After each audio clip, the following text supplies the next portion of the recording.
Dear children, 7th chapter 7 exercise 7.3 second sum பாருங்க. நாதன் கணக்கு அப்படின்னு நீங்க ஞாபகம் வச்சுக்கோங்க.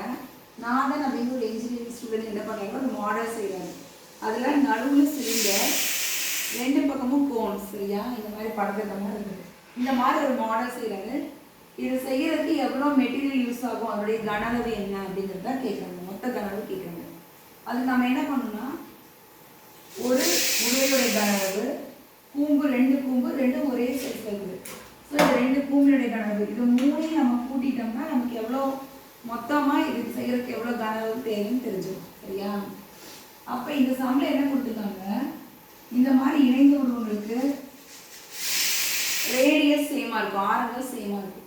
இப்போ மொத்தமாக இதுக்கு வந்து ரேடியஸ் கொடுக்காம விட்டம்னு கொடுத்துருக்காங்க, டயமீட்டர்னு கொடுத்துருக்காங்க.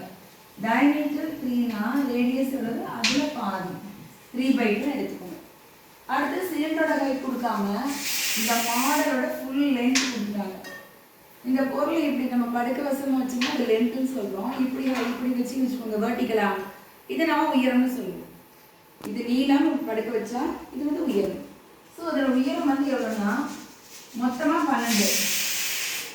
கோனுக்கு வந்து 2ன்னு கொடுத்தனால இந்த பக்கம் ஒரு 2 சென்டிமீட்டர், இந்த சைடு ஒரு 2 சென்டிமீட்டர், மொத்தமாக 4 சென்டிமீட்டர் கழிச்சுங்க. மீதி உள்ளது தான் நமக்கு என்னது, உருளையோட height.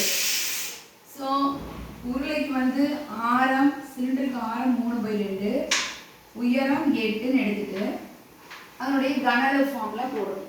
Pi into 3/2 into 3/2 into 8. இந்த 2 2 4, 4ஆல் 8 அடிச்சோம்னா 2 தடவை, 3 9, 9 2 18, 18 பை. இப்படியே வச்சுக்கோங்க. லாஸ்ட் ஸ்டெப் நம்ம கால்குலேட் பண்ணிக்கலாம். இது உருளையுடைய கன அளவு, சிலிண்டரோட வால்யூம். இதோட யூனிட் என்ன அப்படின்னு கரெக்டாக பார்த்து செஞ்சுக்கலாம். யூனிட் வந்து சென்டிமீட்டர். So centimetre cube. அடுத்து கோனுக்கு வரலாம். கோனுக்கு ரேடியஸ் 3/2, ஹைட் 2 தான் கொடுத்துருக்காங்க, 2 cm. கோனோட வால்யூம் என்ன, 1/3 πr² kg.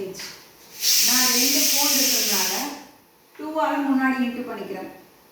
2 into 1/3 into pi அப்படியே வச்சுக்கிறோம். ரேடியஸ்க்கு 3/2 2 தடவை எழுதிக்கிறோம். அகைன் ஹைட் எவ்வளவு 2. இது எப்படி கால்குலேட் பண்ணுறது, 3 கேன்சல் பண்ணிடலாம், இந்த 2 கேன்சல் பண்ணலாம், 2 கேன்சல் பண்ணிடலாம். அப்போ எவ்வளவு 3π, அவ்வளோதான்.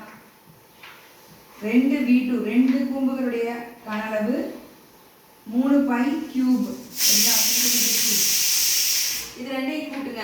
மொத்தம் எவ்வளவு, 18π 3π ஆட் பண்ண எவ்வளவு, மொத்த கன அளவு பை அப்படியே வச்சுக்கோ. 18 3 21 வந்துச்சா? இப்போ பைக்கு வேல்யூ போடலாம். 21 × 22/7. 7ஆம் இடத்துல எத்தனை தடவை, 3 தடவை. இப்போ 3 22 பெருக்குங்க, 66. So volume of material used is equal to 66 centimetre cube. இந்த மாதிரி ரொம்ப ஈஸியாக போடலாம். எடுத்தோடனே ஃபஸ்ட்டு நீங்கள் பை வேல்யூ போட்டு கால்குலேட் பண்ண வேண்டாம், கடைசியாக நீங்கள் கால்குலேட் பண்ணாலே போதுமானது. நமக்கு கால்குலேஷன் சிம்பிளாக வந்துடும், சரியா? ஸோ இந்த டயக்ராம் நீங்கள் நல்லா புரிஞ்சுக்கணும், கொஸ்டின் நல்லா புரிஞ்சுக்கணும், ஃபார்முலா இம்பார்ட்டன்ட் நல்லா படித்தாதான் இந்த மென்சுரேஷன் எந்த சமயம் நான் செய்ய முடியும். So formula very very important. Okay, thank you.